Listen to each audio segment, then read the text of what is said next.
Hello everyone, সবাই কেমন আছো? আশা করি খুব খুব ভালো আছো। আমার নতুন একটি ভিডিওতে তোমাদের সকলকে জানাই অনেক অনেক ভালোবাসা। বুদ্ধ পূর্ণিমার দিন সকাল সকাল স্নান সেরে রেডি হয়ে নিয়েছিলাম। কোথায় যাচ্ছিলাম আমার শ্বশুর বাড়িতে, মানে আমাদের গ্রামের বাড়িতে। সেখানে ছিল আমাদের বাড়ির ঠাকুর বাবা ধর্মরাজের পুজো। আর সেই দিন রাস্তায় ভীষণ রোদ ছিল, তাই যেতে একটু কষ্ট হয়েছিল ঠিকই, কিন্তু যাওয়ার পর আমার মনটা ভীষণ ভালো হয়ে গেছিল। প্রথমেই বাড়িতে পৌঁছানোর পর আমরা চলে যাই ঠাকুরের স্থানে। বাবা ধর্মরাজের কাছে পুজো দিয়ে বাবা ধর্মরাজকে দর্শন করি।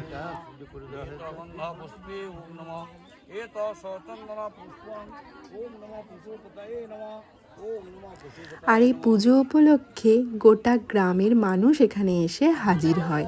এই গ্রামে 4 দিন ধরে বিশাল ধুমধাম হয়। দেখতেই পাচ্ছ কত মানুষ এখানে তাদের মনের আশা নিয়ে পুজো দিতে এসেছে। আর এটা তো আমার বিয়ের পর আমার প্রথমবারের পুজো ছিল।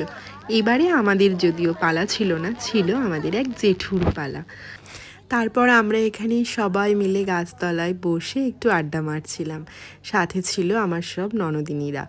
আর মাঝে মধ্যে এই শহরের একঘেয়ে পরিবেশ থেকে গ্রামের পরিবেশে গেলে সত্যিই মনটা ভালো হয়ে যায়। এরকম সুন্দর গ্রামের পরিবেশ দেখে আমার মনটা ভীষণ ভালো লাগছিল। তারপর পুজো শেষ হওয়ার পরে একটু গ্রামটা ঘুরে ফিরে এসে আমরা বাড়িতে আসি। আর এই যে এটা আমাদের গ্রামের বাড়ি, এখানে আমাদের পিসিমণিরা জেঠিমারা সবাই বসেছিল। আর এটা হচ্ছে আমাদের যে পাঠা বলি হয়েছিল তার মাংসটা।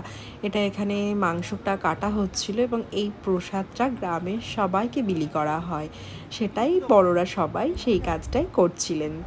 আর এই যে দুপুরের খাওয়া দাওয়ার পর তারপরে একটু নাচতে নাচতে বেরিয়ে পড়েছিলাম ঘুরতে দিদিদের সাথে, মানে আমার ননদিনীদের সাথে। সাথে আরও সবাই ছিল। কোথায় গেলাম? চলে গেলাম আমরা লেবু জল খেতে।